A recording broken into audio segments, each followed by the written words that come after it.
Hello, and thank you all for joining us at the Kansas Forest Service Book Club. My name is Ariel Whiteley Knoll. I am the communications coordinator for the Kansas Forest Service. Really excited to have you all on today. So, today, for those of you that might be new to the book club, we are going to have a short presentation by our community forester for the South Central region, Kody Kraemer. And then we're going to be talking about finding the mother trees, which hopefully you all have read. But in case you're new to book clubs are only a little bit about reading the book. Mostly it's about coming together in community and discussing and just enjoying sort of that shared love, hopefully, of books and natural resources. So don't fret if you haven't finished the book or if you haven't read the book, you're still welcome to join in on our discussion. I am recording this meeting just so we can share it with the folks that aren't able to be with us today. So I'll post it on YouTube and then send it out to that same email list that you all received this message for. This is a pretty informal chat, so feel free to put any questions or comments you might have in the meeting chat. If you want to unmute, turn on your cameras and ask questions while Kody's presenting or wait until the end, that's totally fine. Just really excited to have you all here and to be discussing this great book and to discuss trees with you. So I'm going to stop sharing my screen and give Kody just a minute to set up.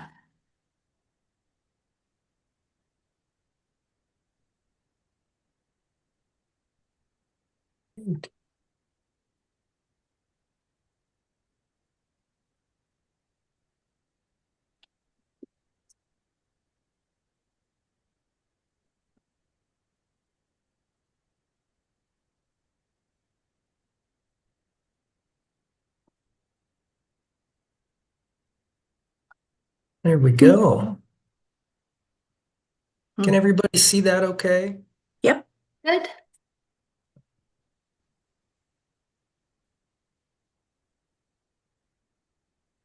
Ariel, I appreciate your invitation to be involved with the book club. I think I'm going to have to do this more often. This is my first book club, but it seems like a lot of fun even being on the hot seat. So I appreciate the opportunity. Like Ariel said, my name's Kody Kraemer. I work for the Kansas Forest Service, and I'm a community forester for the Southeast District. And what that means is that I help communities with their trees. And so in past jobs, I've been an arborist, and arborists tend to care for one tree at a time. But in my current role, I help communities with their urban forestry or their canopy. So looking at multiple trees or community-wide aspect there. I'm originally from Nebraska, went to Doane College, which is now Doane University. And along the way, in the world of arboriculture, I've gotten a few certifications and just really interested in trees. I am a self-proclaimed tree geek. And so I feel like I'm with like-minded people here this afternoon. So for this book today, Finding the Mother Tree by Suzanne Simard, uh, this quote really spoke to me on page 39. The answer lay in the soil and how the seedling's roots connected to it.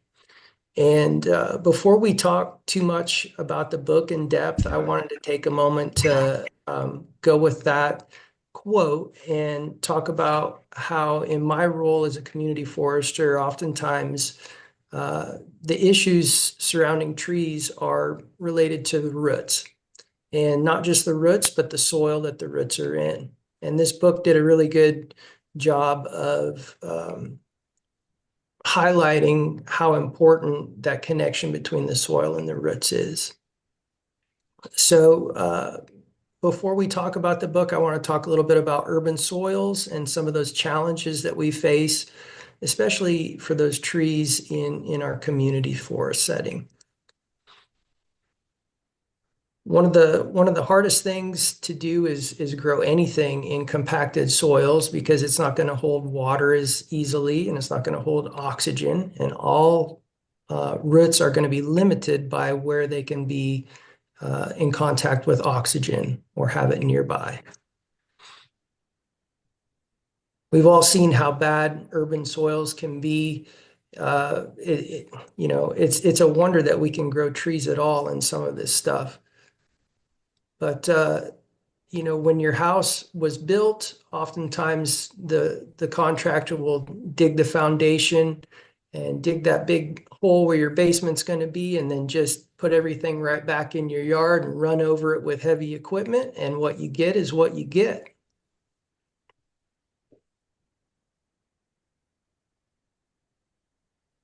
I have a lot of friends and neighbors that ask me tree questions, and it's a lot of fun. But a pretty common question I get is, well, I can grow grass. Why can't I grow trees? And it's a very, very different thing when we talk about the requirements for grass.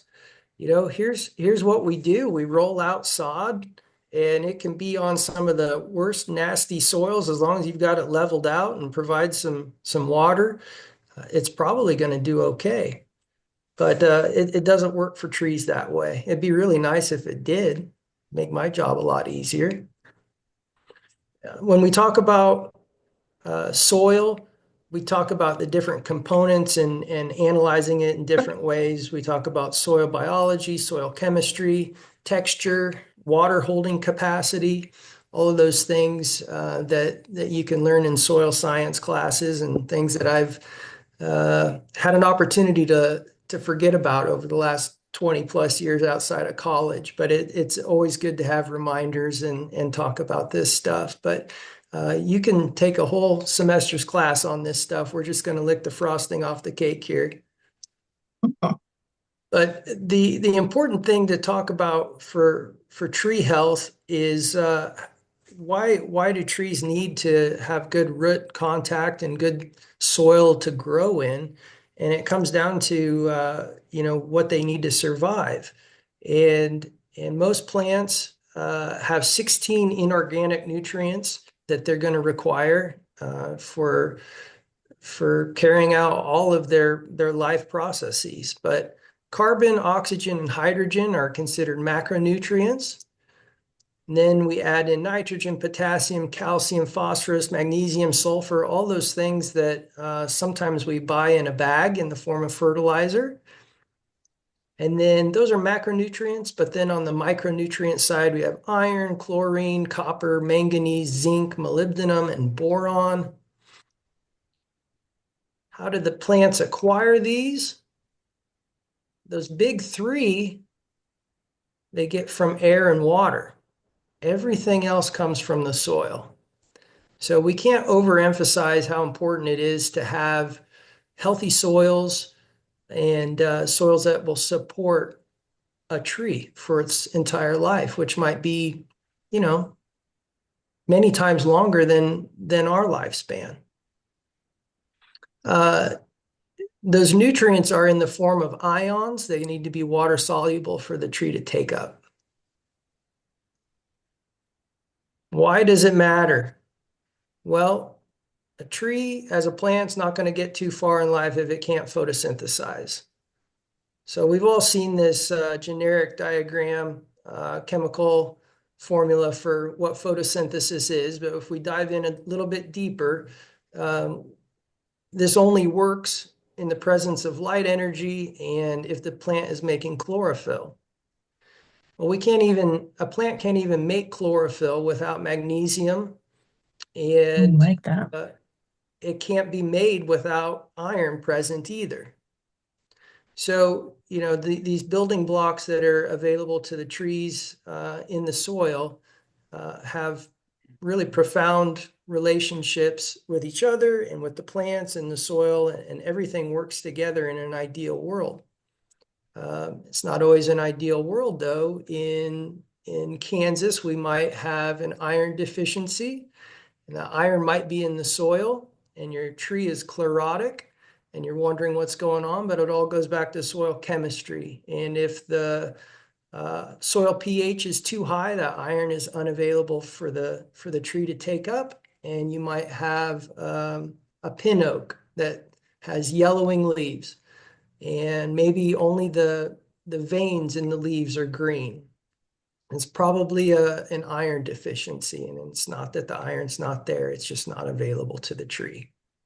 pretty common problem in South Central Kansas. With this book, it talked a lot about fungi, and some of those are going to be potentially helpful. Some are going to be benign. Some are going to be potentially harmful. Um, there are thousands and thousands of different species of fungi in the world. It's a pretty interesting life form. It's very different from most any other type of life form, but it's very important in nature as it recycles nutrients and does so many other things. This book the author mentioned arbuscular types of fungi, arbuscular mycorrhizae, and how important it is for trees to have these relationships with fungi.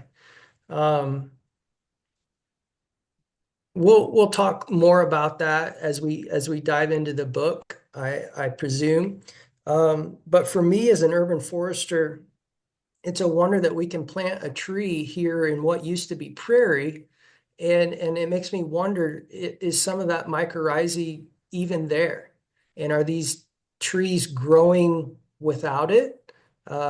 Is there enough in the soil for them to benefit from? There's a lot of questions that we don't have answers to.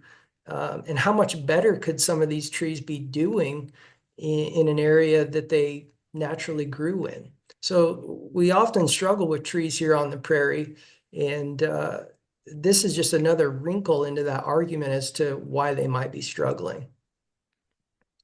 The potentially harmful fungi I'm really interested in as an arborist because of how they can decay wood. Not a lot of things can break down cellulose or lignin. And so when you're breaking down those building blocks in a plant cell wall, that can have great implications for risk associated with trees. So if you have an old hackberry tree next to your house, a hackberry is known as what we call a poor compartmentalizer.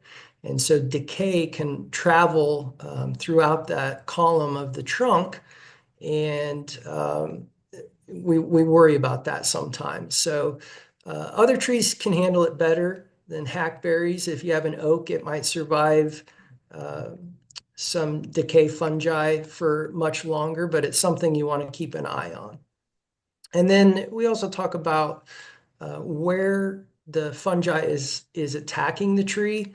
There's sapwood rot, heartwood rot, and then certain types of fungi tend to pick on certain parts of the tree. So there's root rot, there's butt rot, brown rot, white rot. There's all kinds of interesting things to study when it comes down to tree risk and fungal pathogens of trees. One of the other things that was so fascinating for me about this book was that how many things are in the soil, how many organisms are working their whole lives that don't get noticed by us. And in a teaspoon of soil, just think of all of the organisms that are there. And it's really fascinating to think about. We're pretty surface level people, and we don't oftentimes stick our noses down and see or think about what's going on behind the scenes, but it's fascinating. A pretty simple diagram here about thinking about mycorrhizae. Some of these mycorrhizae are going to have their sexual reproductive structures that we know of as mushrooms. But that is just one part of their life cycle, and most of it is hidden out of the way. And so we don't always know what we have in the soil. But they do amazing things for the tree's roots, as we learn from the book. I wanted to talk a little bit about some of the takeaways I had in terms of ecology from this book. There's so many other things that I hope we can delve into in our discussion about personal relationships and the human side of things that were also just great in this book. But the reminders that I took from an ecological standpoint were that plants love company, and in the forms of all kinds of other creatures, life. Also, that nature is complex, but we're all connected. And whether we want to admit it or not, the earth will probably survive a lot longer uh, with humans on it or off it. The earth will probably keep going, but if we keep going on our current path, who knows how much longer humans will be here. So to think about our interconnectedness with nature, it's still there, whether we live that daily life or not. We're still all connected. And then speaking in terms of forestry, the author talked a lot about her early career and then early research about different forestry practices that she was trying to get away from, and some of those clear cutting systems.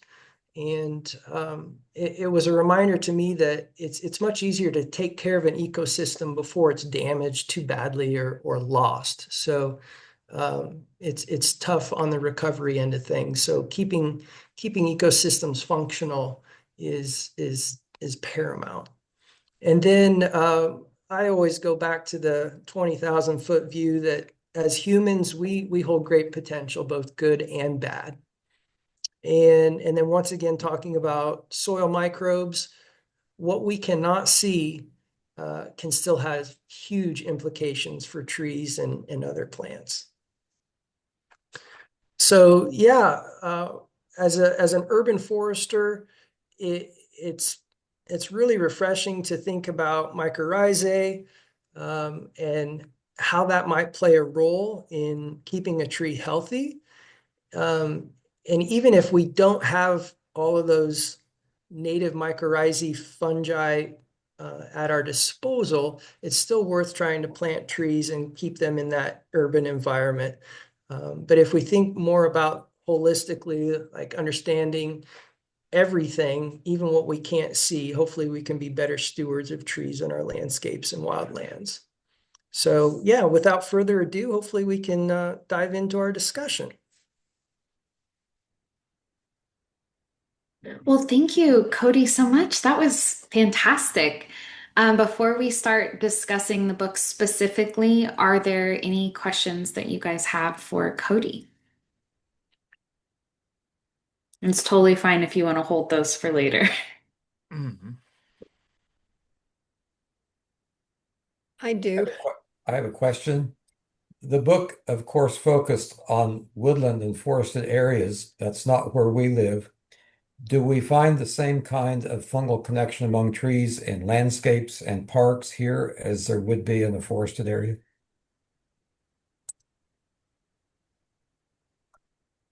I wish I knew. It would be fascinating. I don't know how much research has been done on that. Ariel, are you aware of any?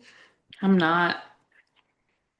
I'm gonna ask Jaron if he's aware of it. Jaron is one of our newer foresters with the Kansas Forest Service on the rural side. Jaron, what have you learned about mycorrhizae and where you might find it? Yeah, I'm not sure as far as the kind of in the urban setting. Really, we didn't talk about it much in school. So I thought that was kind of interesting how she had a similar experience when she was in school where people didn't talk about that much in her forestry school, and I kind of had the same experience. So yeah, I'm not sure on the difference between kind of the natural and urban areas with the mycorrhizae. So So does that mean that with your education in forestry, Mr. Adamick, that they taught you that trees were highly competitive and they don't work together like we were told in the book? we did talk about the mycorrhizae a little bit, but I think more of the focus was on the competition. between Yeah, trees. So yeah, not much about working together. right. Okay, interesting. Thank you. Elizabeth, you had a I question? yes, I have a question that has to do with phosphorus. And I will see if I can find the exact page in the book that I'm referring to. But there was discussion of the fact that in the forested regions in British Columbia and Canada and the Rockies, that where there's less phosphorus and that the mycorrhizae process may have developed because of the lack of phosphorus. Hmm. I didn't And catch that that. may be, and one of corollary or something that goes along with that is that when we look at the nutrients that we can add, for instance, in gardening, I'm a master gardener. Um, we tend to believe that there is too much phosphorus in this part of the country, and that's not something that needs to be added generally.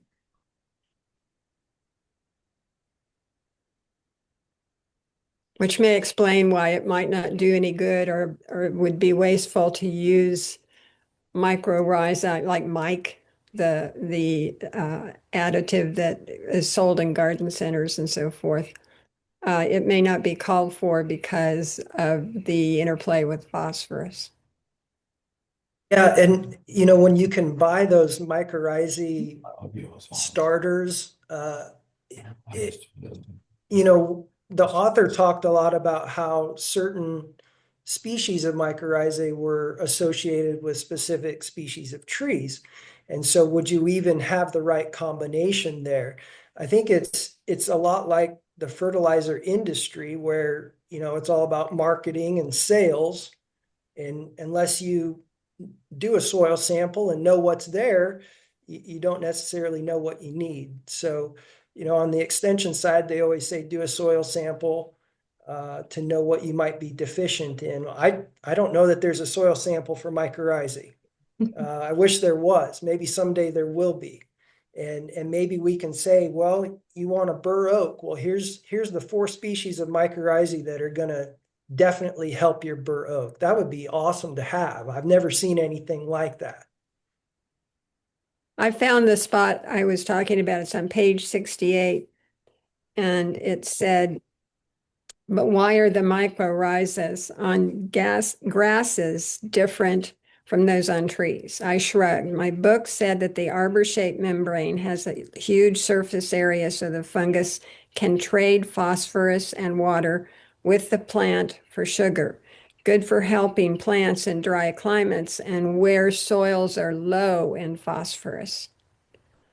But that may not be a nutrient that's needed if we are coming up with high phosphorus levels for most of our front and backyards.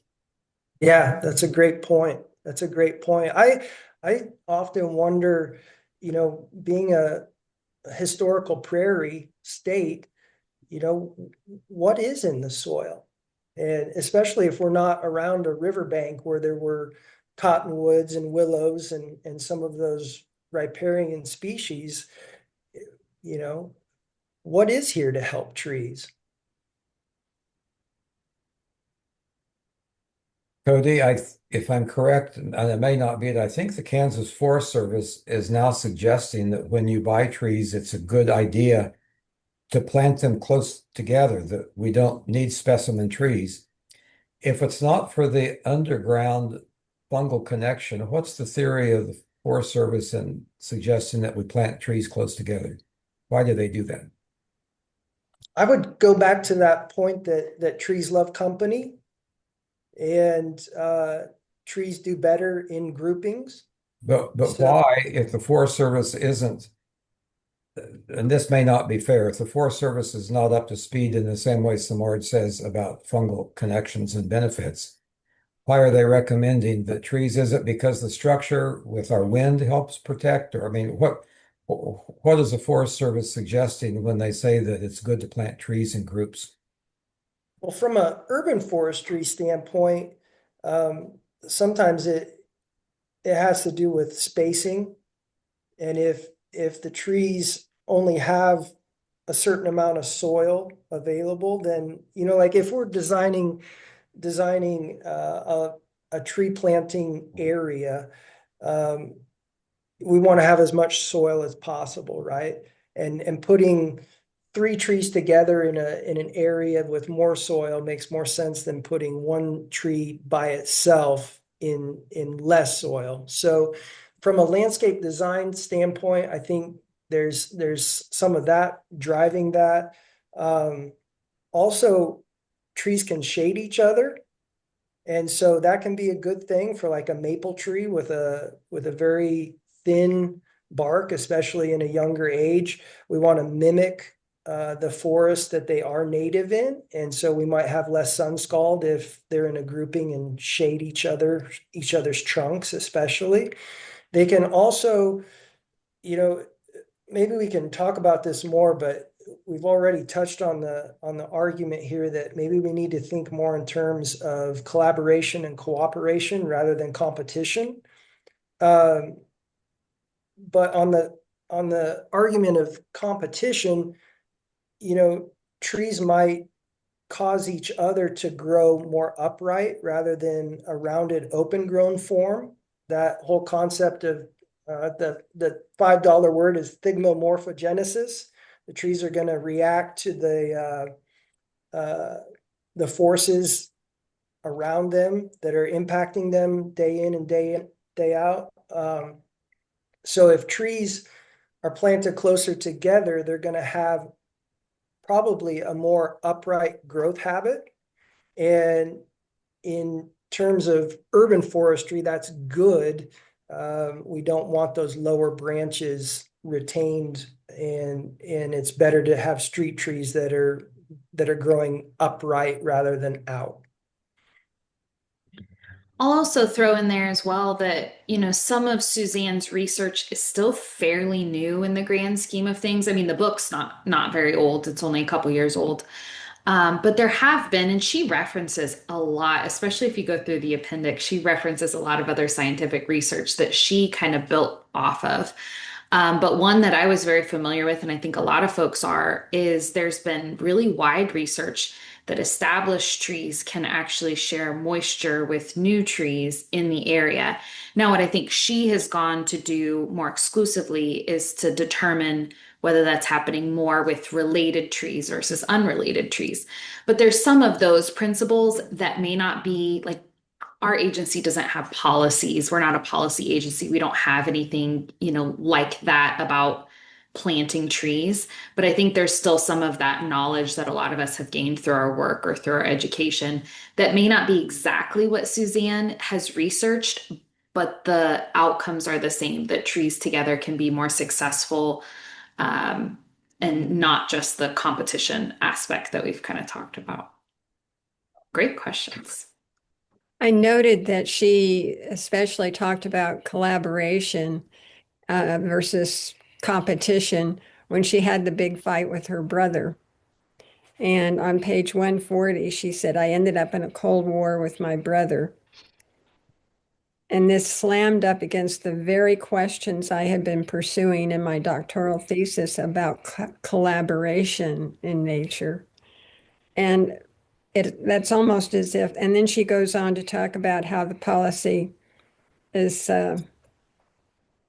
domination and competition in the management of trees and forests and crops in the agricultural field and stock animals on farms. We emphasize factions instead of coalitions. In forestry, the theory of dominance is put into practice through weeding, spacing, thinning, and other methods that promote growth of the prized individuals.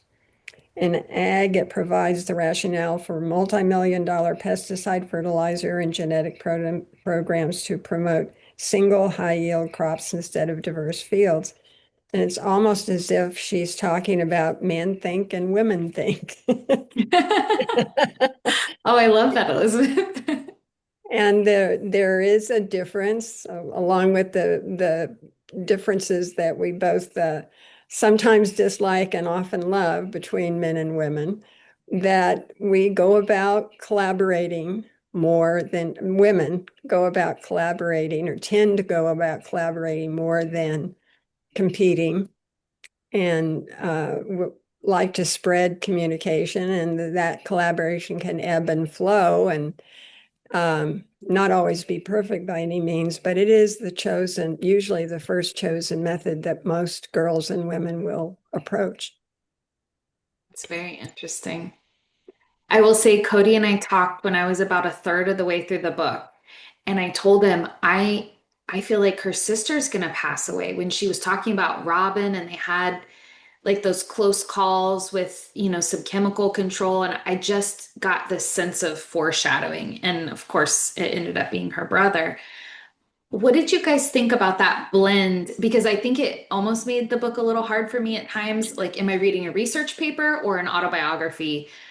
But then at other times, I thought it blended kind of naturally, like the example you were sharing, Elizabeth. I loved it.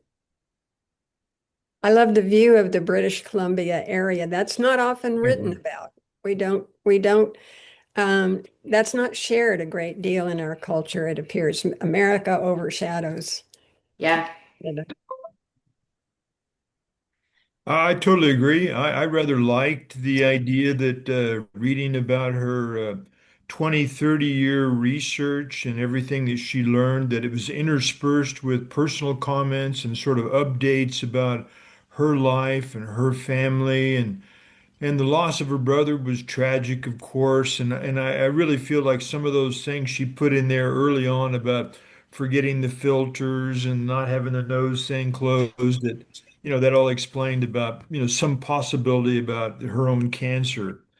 And I rather like that style. I mean, I read a lot of different kind of books. I found this one really interesting, and I read this all in 1 week. Very focused because Elizabeth told me about this gathering, and I was very curious to read this because I happened to have the book from a friend of mine, and I thought, perfect. I'm just going to jump on this thing, and I really enjoyed it, and I'm really happy that in Kansas they are entertaining these kinds of ideas, and I hope that Jaron and other people that are involved with Kansas forestry incorporate some of these ideas because I think it's very important for health for all of us. Thank you.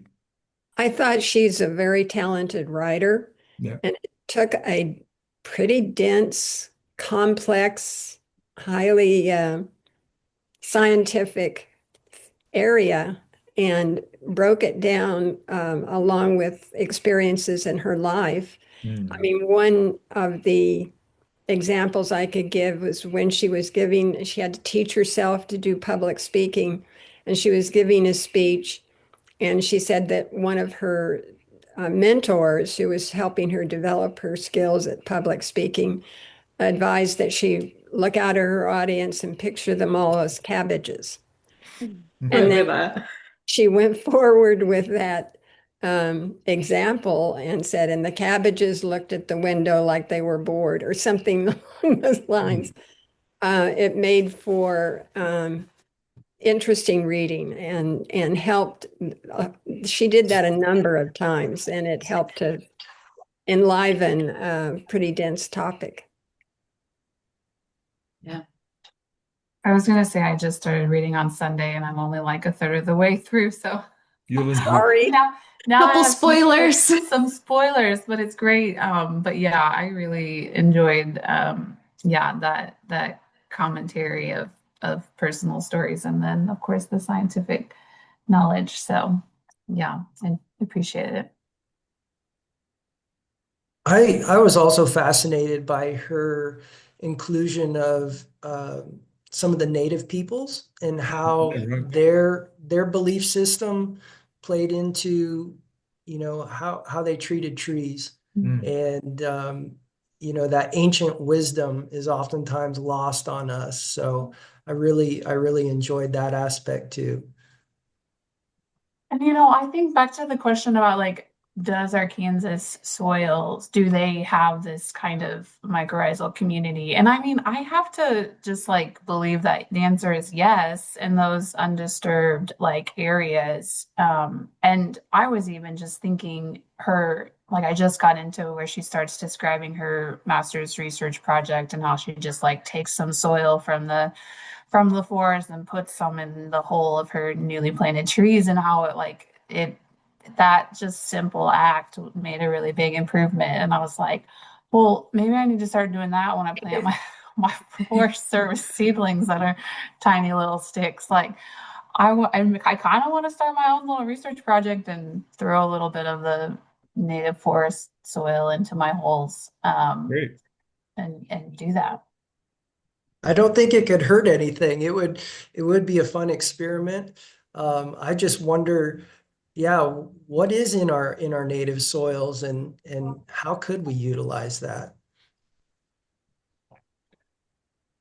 Yeah. I camp out in an area just south of Mulvane. I live in Wichita, and just south of Mulvane, I do a lot of camping. And recently, I found what I thought was an ideal camping spot on top of a really old sand dune that was still wild out in that area. And when I went to level this area for a tent site, I found everything interconnected. And it all came back to me vividly reading this book and seeing how everything was all rooted together. And I thought, that's what they're talking about. And so I really enjoyed this read, and I thank you for the impetus to read it. I really liked the book as a whole. It gave me a lot of, I live out so I live out by the Fredonia area. We don't really have soil. We just have lots of rocks, like more rocks than you know what to do with.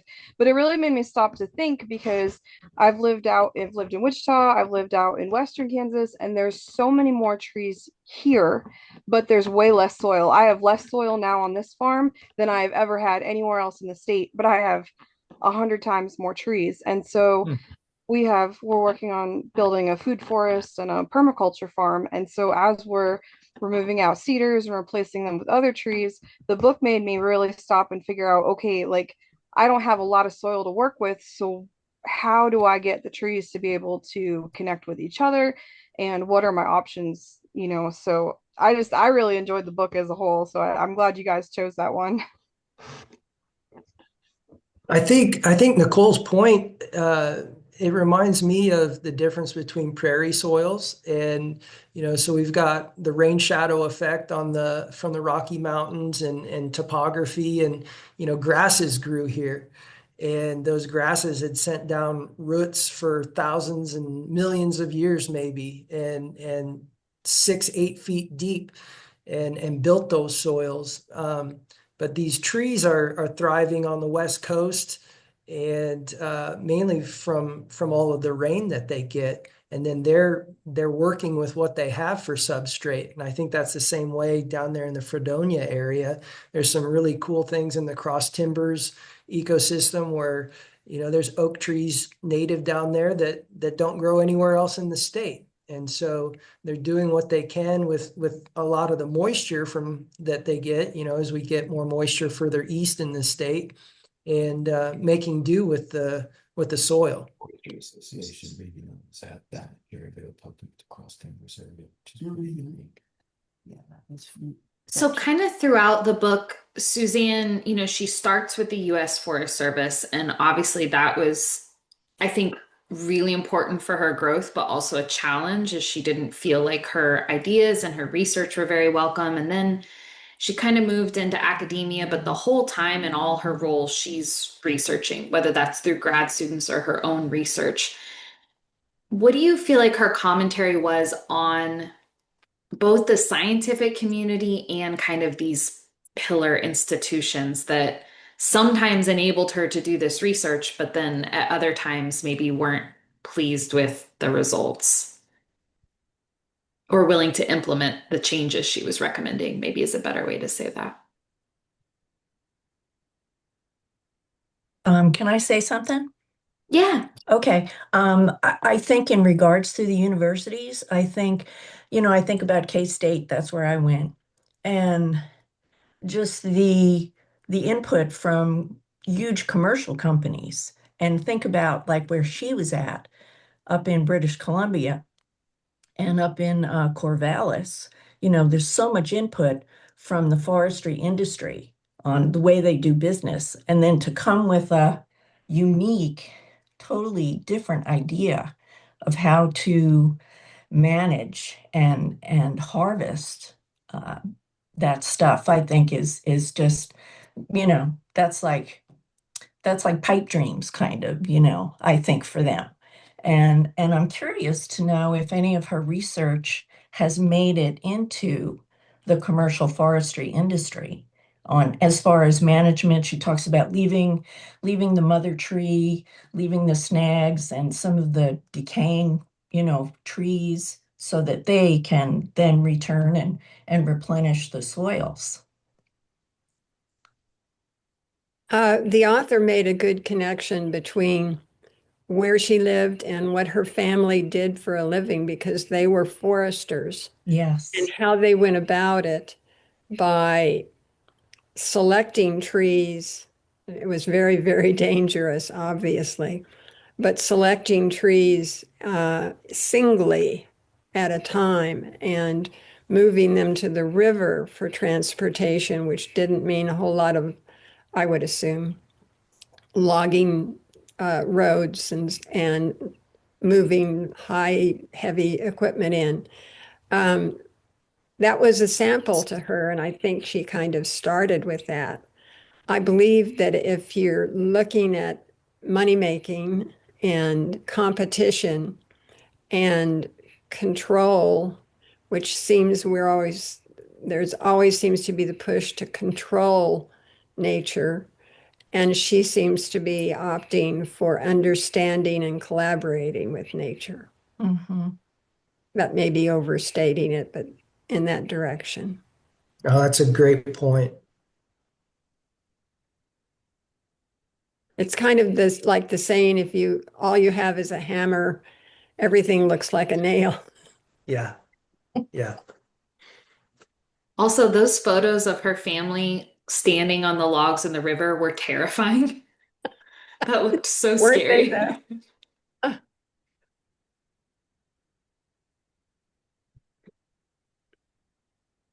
Yeah, at times when she was describing like the tools with these giant hooks, and I like found myself wanting to like close my eyes, but then realizing, okay, I don't have to read this section, but but it was like you kind of like knew what was gonna happen.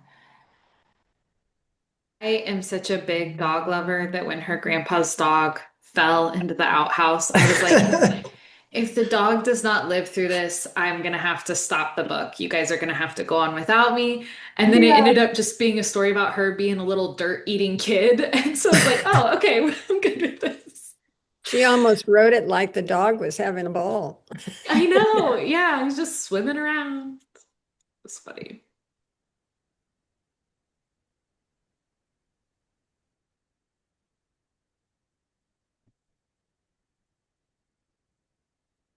Has anybody been to the West Coast, like either on the US or the Canadian side? I I've have. been, okay. Go ahead. No, I have as well. My son lives in Eugene, Oregon, and it's a beautiful area. Lots of Douglas firs and beautiful, beautiful, beautiful trees. But forestry is a big business there. I've been to Washington State. My husband was an engineer at Boeing and Spirit and was there for several months. So I went up and stayed for quite a long while. And one of the things that we did was to take the entire circuit around the Olympic Peninsula. And it's really striking the uniculture, I guess you would say. You can see that they're the same trees, they're the same height, and they have signs up about how long they will be there before they're harvested. I mean, it was really Hmm. evident that the entire peninsula had been taken over with clear-cut logging, Except the national forest there. except for the national forest and the what was it? The Hoh National Forest, which is a rainforest. got over 100 inches of rain a year. My husband is prompting me. He says that area gets over 100 inches of rain per year.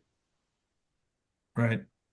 Yeah, I've been up in the Northwest also, and went up to Vancouver once, and went hiking up in the some national forest that seemed to be on the outskirts of town there, and was really impressed with the smell of the trees and everything. It was really, really nice, and I'd like to experience more of those kind of trees. I lived in Norway for many years, and they have a lot of great trees there as well. And so I hope we all take better care of trees everywhere.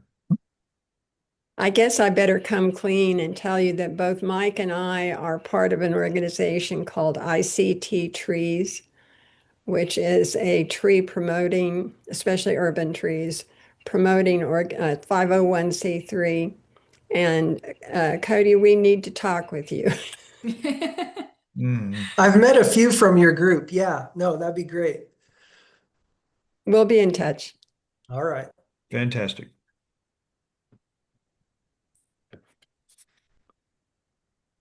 Mm. So there were some parts of the book, but really throughout, that I feel like Suzanne was making these, tree to people comparisons, and we've kind of talked about that.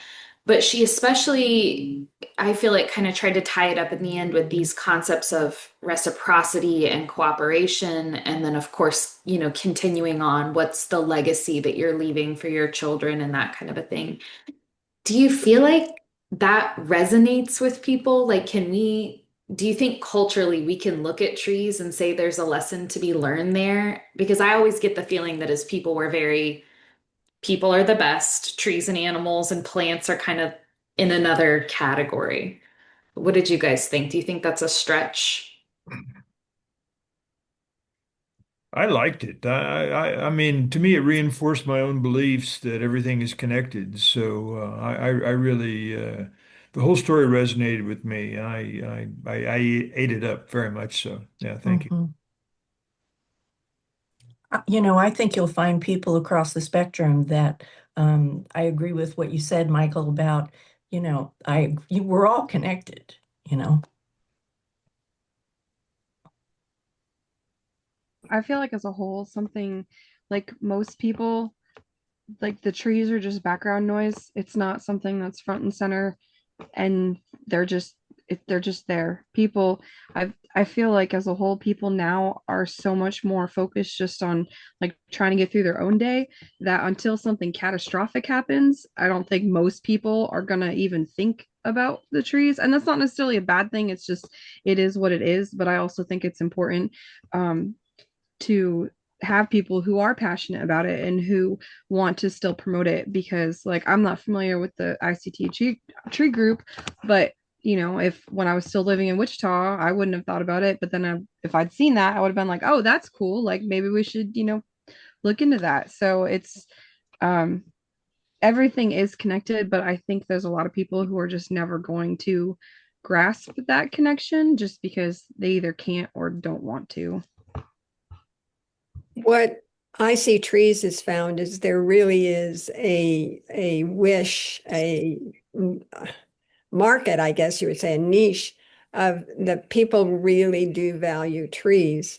We got started in part because the city had Part of ICT trees. taken some land over and was taking care of it, but they got ready to sell it off to some developers who were going to put about 19 two-story duplexes on it.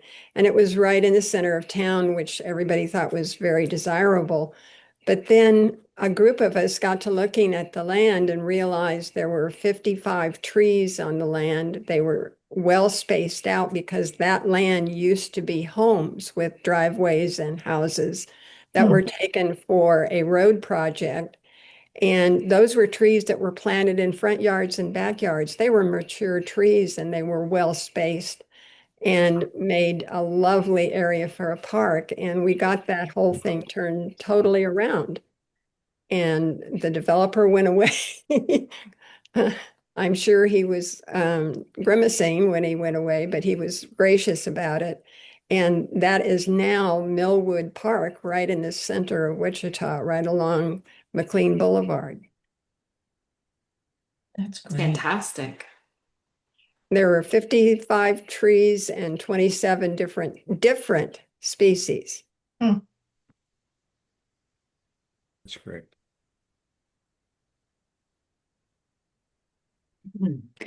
So I feel like we've all been very positive about the book, but was there anything that you guys didn't like? For me, it was just the pacing at the beginning was a little slow, but once I got into it, I really liked it. I thought the pacing was a little slow to start. I think part of that is because when I started the book, I was trying to keep up with the scientific research. I'm not a scientist, and so much of that was foreign to me that I found it pretty difficult. Much more pleasant once I said, I don't have to remember all the science stuff. Just need to look at the themes she's writing about, and it became much more enjoyable to read after that. I totally agree, Gary.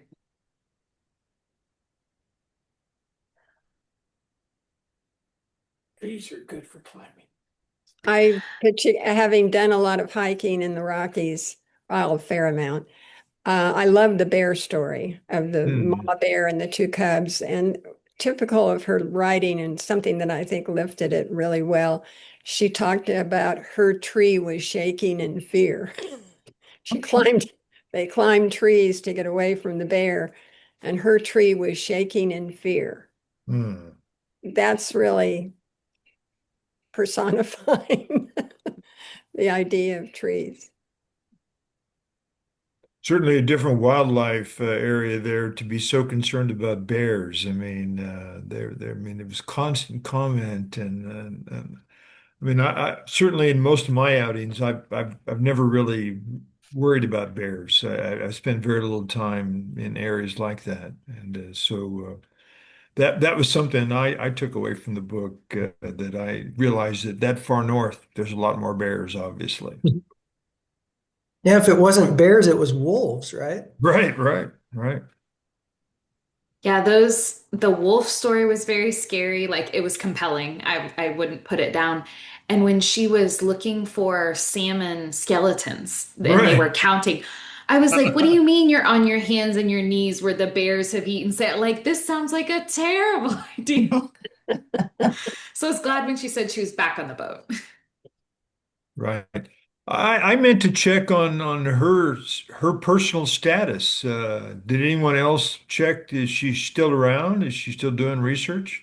I did a Google search, Okay, good. and it sounds like she's still working hard and um, still alive. And I can't remember now what they said. What it had a little good covering of her resume, but I can't remember now where she is actually working. I don't know if it's where the book ends or not, and in the same place that she is when the book ends or not. Right. And Ariel, your comment about leaving a legacy, I mean, her legacy is still undetermined, right? How many people are going to take the book and take her research and run with it even further, you know?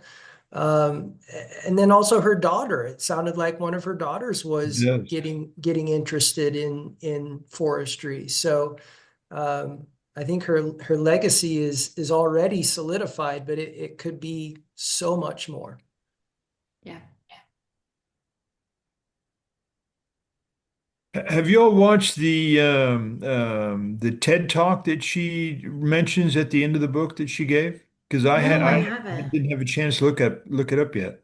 Yes, I've watched that, and it's about 20 minutes long. Okay. Does a really good job. I don't remember the date. I think it was post book. She actually uses the term hub tree more than mother tree in her TED talk, and I'm not sure whether there was a reaction against mother tree or what. But and then there are some other things that she's done with interviews online, where you can hear her talk specifically about this and what it means. It's quite interesting. Right. She mentioned a documentary as well. Mhm. And I haven't had a chance to look that up yet. I literally just finished the book a few minutes ago. Oh, As I'm that's trying to great. race through this week, and happy to have the catalyst to read this great book. Thank you. So it's a little bit odd, but I did see that Amy Adams and Jake Gyllenhaal, they both have production companies. They bought the rights to make a movie. Oh, Oh, really? It's So I thought perfect. that was interesting. Yeah. And then I was thinking about it and I was like, this would be a really good movie. Like, that would be great. So kind of excited about that. No, there's no date. They just bought the rights, but that's exciting that they did it. So, Okay. yeah. I would In hope that the they could do it without giving the science short shrift. yeah, to Because still weave that in. I think it's balanced in this book. mhm. So I would Yeah. hope they could accomplish that. In the epilogue on page 305, it gives the it's mothertreeproject.org, Mm, and maybe that's still Yes. current to find uh, information of what's going on today, you know. mm. I'll check. So yeah. That I site meant is to look that still up. viable. Yeah, mothertreeproject.org. That's still a viable site, so you can look it up. Okay. Sounds good. Mm. There's a tree that when I walk down from visiting my friend where I'm at right now, and I go down to the Douglas to catch the bus, actually. There's an old tree. It's a really old tree, really large tree. It's clearly been there for many, many years. And I like to stop and place my hand on the tree when I pass by as a sign of respect. And and I really enjoyed reading in the book that she mentions that to her daughter, that she should do that to touch the tree. And I wonder if that is a Native American practice or is that something more universal? Does anybody know? I mean, it seemed like a natural thing to do. In the book, she talks about the Indian tribe that do place their hand on the tree, thank it for, and then they harvest parts of the tree, and they use the cambium for like leather, I think, and for you know, and use it in various ways. And they try to do it with the kind of restraint that allows the tree to recover to some extent. Yeah, we could learn a lot about sustainability from those native peoples. You think, Bruce? Yeah, that was the part I thought of as well, Elizabeth, that kind of conversation with the tree before you harvest. But I don't know, Michael, if we all practice that kind of mindfulness, Mhm. around it. But I love that idea that, it's almost like they're neighbors in a way. I have my walking route and I walk by the same trees. And I know when a new tree's planted, it kind of feels like, oh, somebody moved in, like there's somebody there. And on the, reverse side, when trees are removed, my neighbor had to remove two really large oaks. I almost cried. It made me so sad, but it changed the whole neighborhood. The shade's different, which side I walk on now in the afternoons is different. So I love that you have a tree that you say hello to. People name their trees. Well, as we wrap up the discussion today, are there any final thoughts about trees or the book or any questions you have? Anything at all? Me personally, I'm just happy for the catalyst to read this excellent book. I'm very happy for that. I'm curious what's next because I was unaware that the Kansas Forestry Service, which to me always seems sort of like an oxymoron, like military intelligence. But nonetheless, I think it's fantastic that we're reading a book like that here, and I encourage everyone to encourage their friends to read the book as well. So, what's next? That is a perfect segue into the last thing I have, which is what's next. I don't know. I like to let you guys decide. I really like to let the group pick. I have a shelf full of TBRs, so if we let me pick, who knows? We read a book about the Dust Bowl. We've read The Nature of Oaks by Douglas Tallamy. That one has come up a couple times. Oh, Some people have suggested Robin Wall Kimmer. I know she had a new book on serviceberry that came out last year, and then of course Braiding Sweetgrass, but we have not read any of her books. So if you guys have suggestions, you can share them now. We're still recording. Put them in the chat, email me, but I will send out a survey because I like it to be a popular pick. And you guys picked this book. And I don't know that I would have. I was kind of like you, Michael. I had a copy a friend had given me. It was on my list. I wasn't sure about it. And like I said, the beginning was a little bit slow for me, but I just told my husband earlier today, I'm so glad you picked it because I may not have read it and I really enjoyed it. So definitely a group decision on where we want to go and what we want to read next.